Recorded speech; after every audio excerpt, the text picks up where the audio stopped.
When you walk up to the vehicle with the key, it has the full proximity system, and it'll sense the key at a certain point. And you see that handle illuminates right there, but there's no other lights that turn on. Now let's hit the unlock button here. Now we have exterior lights, tail lights, headlights. We have this little INFINITI emblem shining on the ground, and this really nice light under the sides. It's like a puddle, really good puddle light. Not really an approach light, more like a puddle light. When you turn the headlight switch to the off position, you still have these very bright lights here in the front. Or daytime running lights look really nice, but when the headlight switch is off, these headlights, or these lights here in the front, could be mistaken for headlights. They're so bright, and there's no tail lights or anything like that.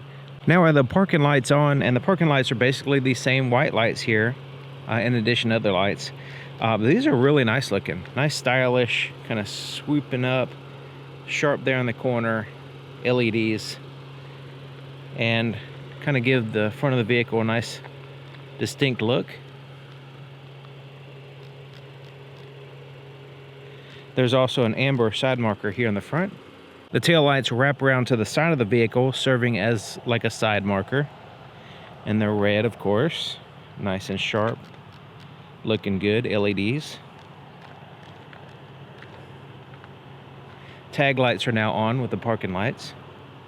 The turn signal here in the front is amber in color, and it basically just replaces that upper white light with an amber. And it's fairly bright, and you can see it pretty good. And between flashes, the white light is still there.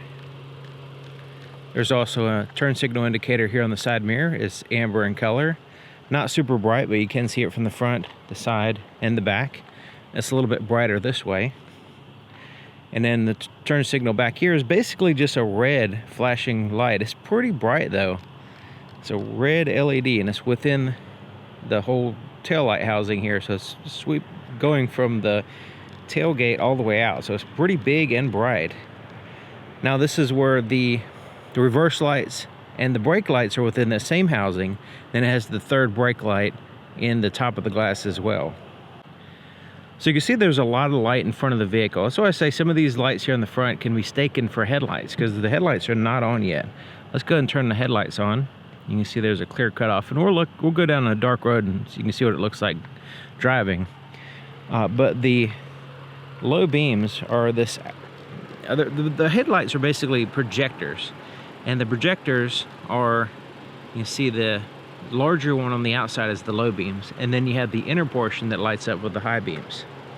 Okay, so let's look at the fog lights. So there's the fog lights close to the vehicle. You can see them on and off. And the fog lights are really low, which is good. That's what you want. You want them underneath the fog, basically. And it's a projector LED down here as well. So yeah, looking pretty good up here. The cutoff is, so like right now, just standing looking at the headlights, I can look directly at the headlights, fog lights, everything. It's not blinding me. But the cutoff, when I dip down, the brightest light is, all the light is kept about 2.5 feet off the ground and lower. So it kept it on the ground, so you're not blinding other drivers, potentially, hopefully. But yeah, 2.5 feet is the cutoff, and looks pretty good. Really, especially with that little accent light around the headlights as well. When we go to the high beams, it turns off the fog lights, which is pretty typical. And of course, now the cutoff is still there, but we add additional light. So the inner projectors, there's 3 little smaller projectors anyway, that now turn on with the low beams and add a significant amount of more light. So I like the way it has more light. It actually has more lights that turn on and not just refocusing a single light. The cargo light, a little bit disappointing. It has a light, like an over-the-shoulder type light here under the liftgate. And then there's another light on the other side here. So between the two, their position is okay. It would be better to have one on each side here and one on each side of the tailgate, but at least there's one on each side, right? But the brightness is just not there. So I get the idea of what they're trying to go for, but these lights really need to be much brighter. to accommodate for the entire area, especially when you have dark interior. So one potential thing you could do is replace the bulbs with brighter LEDs or something like that, but really it needs to have a light here, here, and if you're going to do the over-the-shoulder light, just go ahead and put both of them. Put two of them, one on over each shoulder, and have them bright enough to fill in this whole area without any shadows or anything, and that would be ideal. But as it is, it's like, okay, cargo light, I guess. The inside of the back door, it does have a puddle light. And you notice that real bright light is no longer illuminated. When you open this door, it's just this little puddle light, which is great. I mean, I'm glad to see that there's a puddle light. There is no pocket lights or anything like that down here, but there is a little shadow light in there. So a little tiny itty bitty light just to kind of accent that pocket or maybe make it usable. This is a backlit button, which is the power window. The back seat is illuminated. There's by these lights here, one on each side of the sunroof. And I'd say it does a decent job. There is some floorboard illumination as well. Little subtle floorboard illumination there. And then there's some backlit buttons here for the climate control, heated seats, and USB ports. So yeah, everything's illuminated there. That's good. The inside of the driver's door has the puddle light as well. And then you have the little tiny light there, as well as, yeah, there's a little light there on the handle as well. And then all these lights are all these buttons are backlit, which is nice. Definitely got to have the door lock controls backlit. Some vehicles don't have those backlit, and it's like really hard to find them. And you're like in a neighborhood which you want to lock the door as soon as you get in the vehicle, and then you get in and you're trying to find the lock button and you can't do it. So sill plate is illuminated just like the back, which is nice. Backlit buttons here, and then the lights here are coming from the center and do a decent job, especially with the light seats. But the dark interior is kind of soaks up the light, you know, so we'll see how that goes. Okay, so I have the interior lights on, got the door open, I shut the door, and we're left with the backlit buttons. So there is a subtle light in the floorboard, but it is not. Let me turn the brightness up here on the camera because this is kind of interesting. The light is not coming from the front like they normally the floorboard illumination will be over there next to the pedals. In this case, it's kind of like coming from underneath the seat. So but yeah, that's kind of cool. Okay, so the steering wheel is backlit illuminated, looking nice. Gauges are pretty standard, nothing special. And then you have this screen and then that screen. Backlit buttons everywhere, a lot of physical buttons, redundancy and stuff. Now let's go ahead and look at the camera up here, and let me turn the brightness down on my camera so you can see this. It does a mediocre job. I mean, you can see, but it's just a poor camera system. It's dated. It's like 2014 camera system. So yeah, that's it's okay. I mean, you can see good enough. There is a light in the glove compartment. And you notice there's like this little accent light there on the dash and here on the door. You can see it a little bit on this side as well. Kind of cool, I guess. And there's no like setting to change the color or anything. It's just, that's just the way it is. And the same thing right in here has a subtle little light. This area here where the cell phone charger is has a little light right there. It's kind of aiming, it's kind of more like an accent light, but I guess you kind of can see your cell phone. There's no cup holder lights or anything.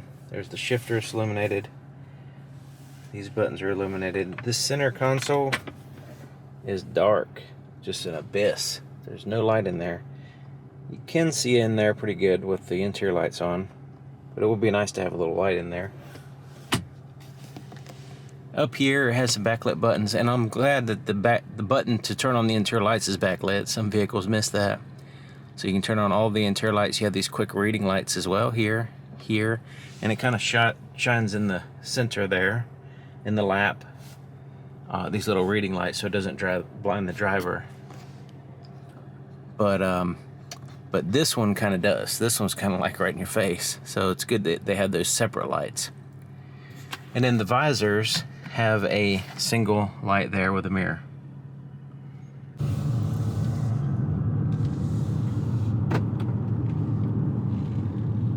Okay, so there is the cutoff there. And right over here is a little shadow that'll line up with the oncoming lane.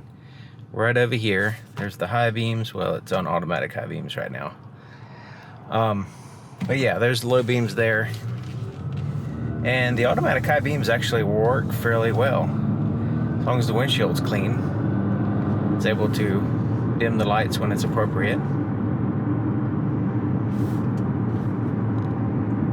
So that shadow will line up with the oncoming lane. As we go down this road, this hill right here, this little hill, you'll be able to see it on the road.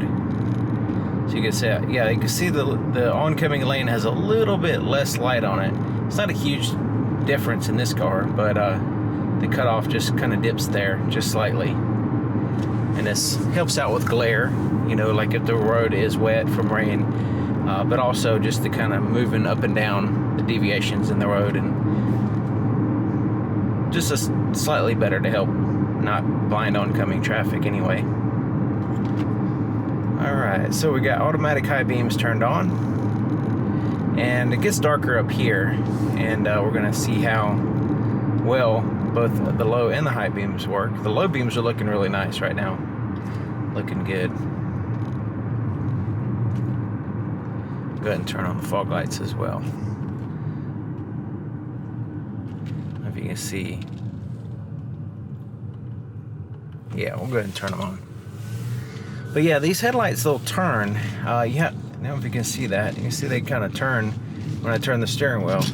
It's not like a big deal. The roads that I drive on, these type of headlights really don't add much. They just kind of look a little gimmicky.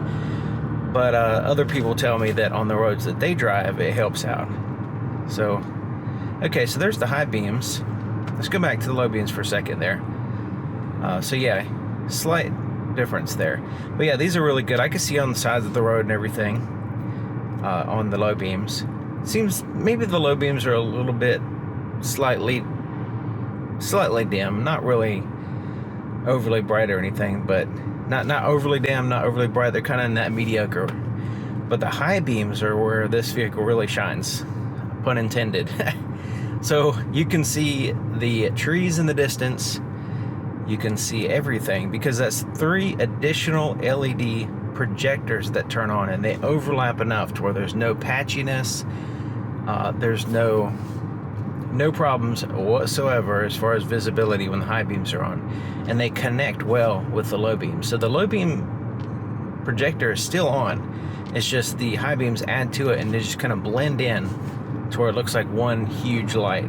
So you actually have 4 lights on each side, and they overlap and, you know, just kind of basically cover all the area in front of you. So yeah, the trees in the distance, and you'll notice that the trees are off the road quite a bit on this road, and I did do that for a reason, so you can see the actual potential distance there of the light.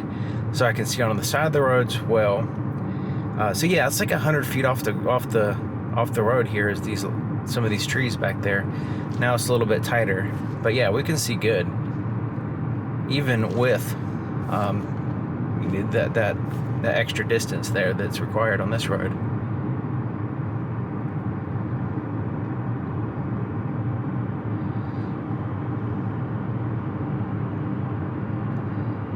So yeah, I think the high beams are a little bit more impressive for sure than the low beams, but the low beams are still fine. But it's just they did a really good job on the high beams there.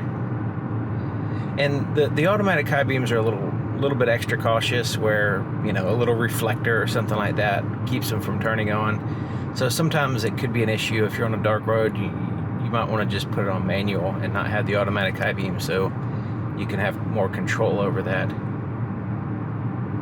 But so far it hasn't been flashing other cars, and that's what other some vehicles will do. They'll just like flash cars and blind people and stuff, and I have to turn it off because of that. This one hadn't had a problem with that at all. So yeah, I'm impressed with it. I do have the camera brightness, my camera brightness, turned up a little bit higher than what my eyes actually see. So on camera, they might look like they're like super bright, and but I mean they are good, but they just look a little bit better on the camera. So that's why I try to describe it as best I can, because the actual image you're seeing on not only this camera, but then your device might be different. It might be the brightness settings on that, I don't know. So, you know, I turn it up a little bit higher on my camera so you can see the pattern well, you know, and then I try to describe my experience with the headlights, and so far these are good.